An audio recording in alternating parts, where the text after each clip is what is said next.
కృపలో క్షేమము నీచితివి, కృపకు పాత్రులుగా చేసితివి. కృపలో క్షేమము నీచితివి, కృపకు పాత్రులుగా చేసితివి. కృపను గూర్చి పాడెదనేను, కృపను గూర్చి పొగడెద నిన్ను. కృపను గూర్చి పాడెదనేను, కృపను గూర్చి పొగడెద నిన్ను.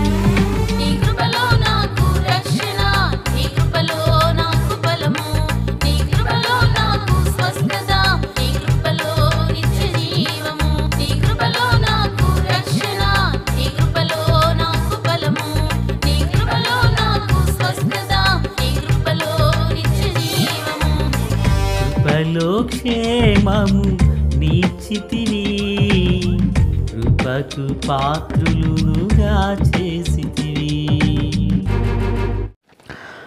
ప్రభు అయినటువంటి యేసుక్రీస్తు వారి పరిశుద్ధమైన నామములో తండ్రి అయిన దేవాది దేవునికి నిత్యము స్తుతియు స్తోత్రములు, మహిమయు ఘనతయు ప్రభావములు యుగయుగములు ప్రభువునకే చెల్లును గాక.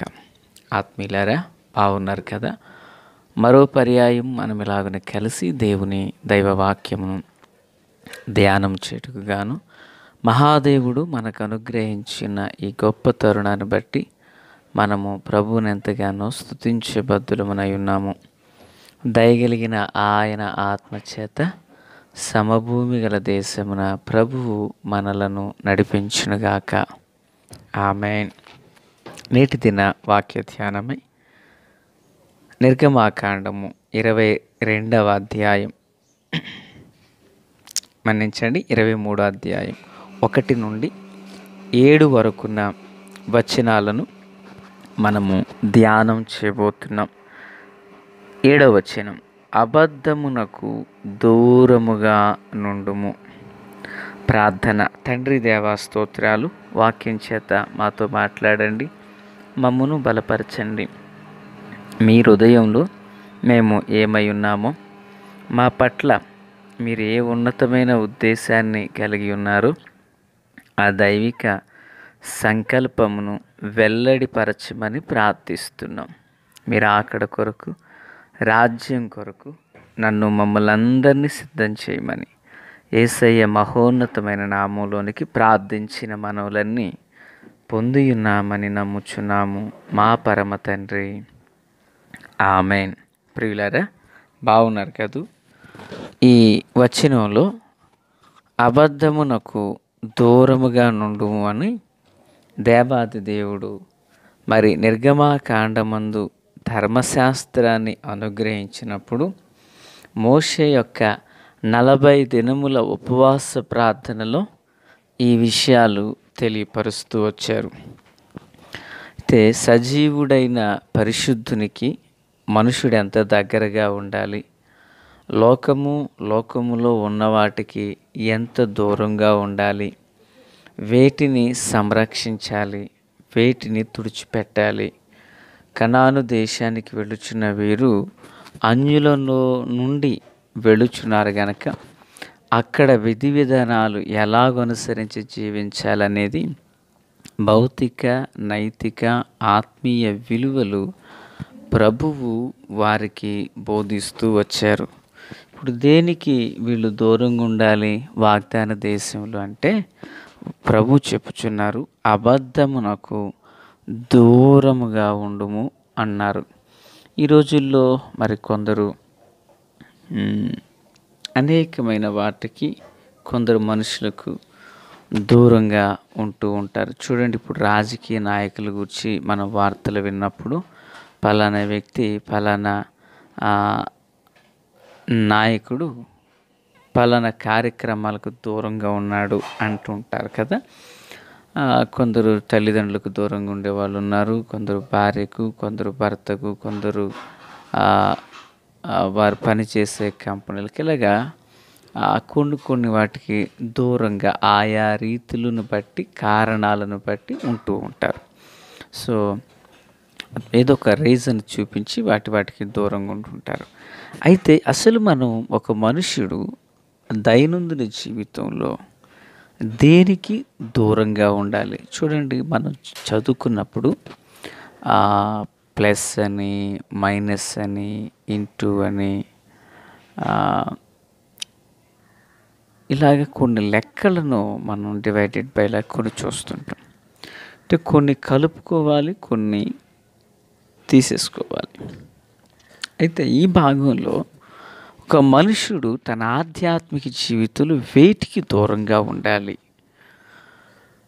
వేటికి దూరంగా ఉంటే అతడు క్షేమంగా ఉంటాడు అనే విషయాలు మనం ధ్యానం చేయబోతున్నాము. పిల్లరా, దేవాది దేవుడు చెప్పిన మాట ఇది. తన సేవకుడైన మోషేకు దేవాది దేవుడు చెప్పినటువంటి మాట ఏమంటున్నారంటే, ఇదిగో అబద్ధానికి దూరంగా ఉండు. కొందరు వాక్యానికి, కొందరు సంఘానికి, కొందరు సేవకునికి, మరికొందరు సహవాసానికి, మరికొందరు ప్రియులరా ఆత్మీయులకు ఏదేదో కారణాలతో దూరంగా ఉంటూ ఉంటారు. అయితే అసలు ఒక మనుషుడు దేనికి దూరంగా ఉంటే బాగుంటుంది అనేది 1, 2 కాదు, చాలా విషయాలు దేవుని యొక్క వేద గ్రంథంలో ఉన్నాయి మనకు. అయితే ఈ దినాన్ని మనం కొన్ని క్లుప్తంగా ధ్యానం చేయబోతున్నాం. దేనికి దూరంగా ఉండాలి అనే దానితో మనము ప్రారంభిస్తున్నాం. దేనికి దూరంగా ఉండాలి? నిర్గమాకాండములో దేవాది దేవుడు తన సేవకునితో చెప్పిన మాట, అయ్యా మీరు కనాను దేశానికి వెళ్ళిన తర్వాత ఇజ్రాయేలు మీరు అబద్ధానికి దూరంగా ఉండండి అంటారు. ఇది ఒక మనుషుడు అబద్ధానికి దూరంగా ఉండడం ఏంటి? అసలు ఈ అబద్ధము అంత గొప్పదా? చూడండి, ఆది కాండం నుండి ప్రకటన గ్రంథం వరకు రాయబడిన 1189 అధ్యాయాలలో ఎన్నో వాటికి దూరంగా ఉండమని ప్రభు చెప్పారు. వాటన్నిటిలో లిస్ట్లో ఫస్ట్ ఉన్నది ఏంటంటే అబద్ధం. అయితే ఇది ఎంత భయంకరం! ఈరోజు భార్య భర్తకు, భర్త భార్యకు, పిల్లలు అమ్మా నాన్నలకు, అమ్మా నాన్నల పిల్లలకు, ఉపాధ్యాయులు విద్యార్థులకు, విద్యార్థులు ఉపాధ్యాయులకు, పిల్లరా కొందరు సంఘములోని విశ్వాసులు, సంఘ కాపరికి, కొన్ని సంఘాలలో కాపరులు సైతం విశ్వాసులకు, ఎంతోమంది దీనికి బానిసలుగా అయిపోయారు. అసలు ఇది ఎక్కడ పురుడు పోసుకుందంటే, మనం గడిచిన కాలంలో పలుమార్లు మనం ఈ మాటలు వింటూ వచ్చాం. ఈ అబద్ధమునకు జనకుడు, దానికి పురుడు పోసిన వాడు సాతాను. దీని బారిన పడిన వారు ఒక్కరిద్దరు కాదు, ఎందరో అవసరాన్ని బట్టి, సమస్యను బట్టి, సందర్భాన్ని బట్టి ఎన్నో విధాలుగా దీని బారిన పడిన వారు చాలామంది ఉన్నారు. అయితే దాని నుండి విడిపించబడిన వారు కొందరు ఉన్నారు. దేవునికి స్తోత్రం. కనుక దీని వశమున మనం పడకూడదని, దేవుని బిడ్డలు దీని వశాన పడకూడదని ప్రభువారు ఏం చెప్తున్నారంటే, అయ్యా నువ్వు అబద్ధానికి దూరంగా ఉండు అన్నారు. దేవునికి స్తోత్రం, హల్లెలూయా. అబద్ధానికి దూరం. ఇంకా దేనికి దూరంగా ఉండాలి? తర్వాత మళ్ళీ మాటలు వివరిస్తాను.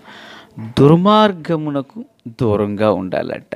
యోబు గ్రంథం 22-23 ప్రకారంగా, సామెతల గ్రంథం 23 ప్రకారంగా కలహానికి దూరంగా ఉండు. అపోస్తుల కార్యగ్రంథం 15-29 ప్రకారంగా విగ్రహారాధనకు దూరంగా ఉండు. కొరింథీయులకు రాసిన మొదటి పత్రిక 6:18 ప్రకారంగా జారత్వానికి దూరంగా ఉండండి. దెస్సలోనికీయులకు రాసిన పత్రిక మొదటి పత్రిక 5:22 ప్రకారంగా కీడునకు దూరంగా ఉండండి. తిమోతికి రాసిన మొదటి పత్రిక 6:20 ప్రకారంగా తర్కములకు, వివాదములకు దూరంగా ఉండండి అంటున్నారు. యోబు గ్రంథం 21:16 ప్రకారంగా భక్తిహీనులకు దూరంగా ఉండాలంట. సామెతల గ్రంథం 38 ప్రకారంగా వ్యర్థమైన ప్రతి వాటికి ఒక మనుషుడు దూరంగా ఉండాలంట.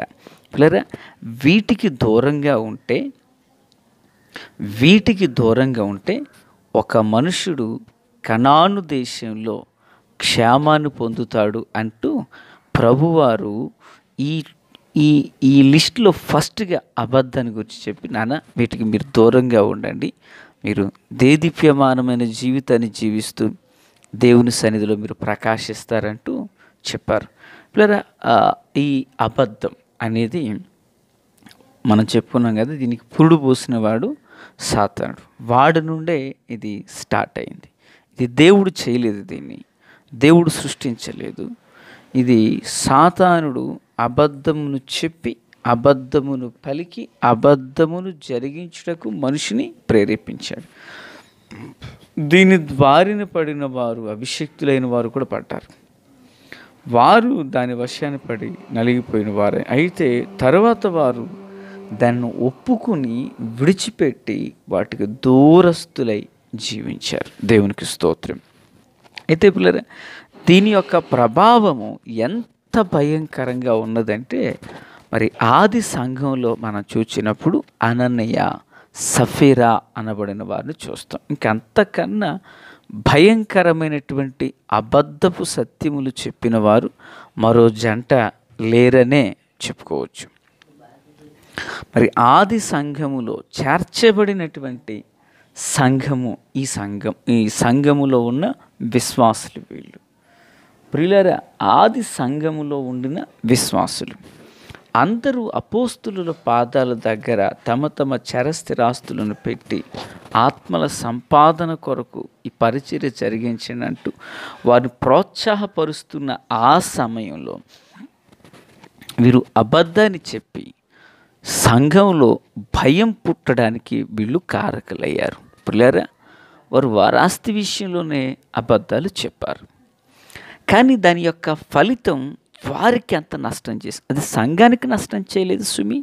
మనం అపోస్తుల కార్యగ్రంథం 5వ అధ్యాయాన్ని చదివితే ఈ అననీయ సఫీరాల సంభాషణ ముగించబడిన తర్వాత సంఘము దేవుని భయం చేత నుండి మరింత వృద్ధిలోకి వచ్చినట్లుగా చూస్తున్నాం. అంటే అబద్ధం చెప్పుట వలన వారికి నష్టం, సంఘానికి నష్టం కలగలేదు. ఎవరైతే అబద్ధము చెప్పారో వారికి మాత్రమే నష్టం కలిగింది. యాకోబు తండ్రికి అబద్ధం చెప్పినప్పుడు తండ్రికి కలిగిన నష్టం కంటే యాకోబుకి ఎక్కువ నష్టం కలిగింది. కనుక అబద్ధం అనేటువంటిది ఎవరైతే చెబుతారో వారికి నష్టం. వారి జీవితంలో ఆ ఫలం అనేది కొంచెం ఆలస్యంగానైనా పొందుకుంటారు. కనుక అబద్ధమునకు దూరంగా పారిపో ఇజ్రాయేల్. దేవునికి స్తోత్రం. మరి ఈ మాటలు వించిన దేవుని బిడ్డ, నువ్వెవరితో అబద్ధం చెప్పావు? నువ్వు అబద్ధపు ఆత్మతోనే నువ్వు ఉన్నావా? నడిపించబడుతున్నావా? సేవకునిగా నా 2 చేతులు జోడించి వేడుకుంటున్నాను, ఆ అబద్ధము నుండి నువ్వు విడిపించబడు. పోనీలే చిన్నదే అనుకుంటావు, విస్తారమైన అడవిని తగలపెట్టేది చిన్న నిప్పే కదా. నీ యథార్థ జీవితాన్ని సాక్ష్యం లేకుండా చేసేది చిన్న అబద్ధమే కదా. నీ మంచి జీవితాన్ని మచ్చ తెచ్చి పెట్టేది చిన్న అబద్ధమే కదా. దాని నుంచి పూర్తిగా విడుదల పొందుదాం. ప్రార్థన. తండ్రి దేవా స్తోత్రం. దీవించి ఆదరించి కృపతో బలపరిచి వాక్కు చేత మాతో మాట్లాడి మమ్మల్ని బలపరిచారు. స్తోత్రం. ఎవరైతే ఇంకా అబద్ధపు బారిన పడి ఉన్నారో అయ్యా, వారంతటా వారు జయించలేరు. మీ శక్తిని, ప్రభావాన్ని విడుదల చేసి మేలుతో వారిని దర్శించండి. యేసు నామమున ఆమేన్. Praise the lord.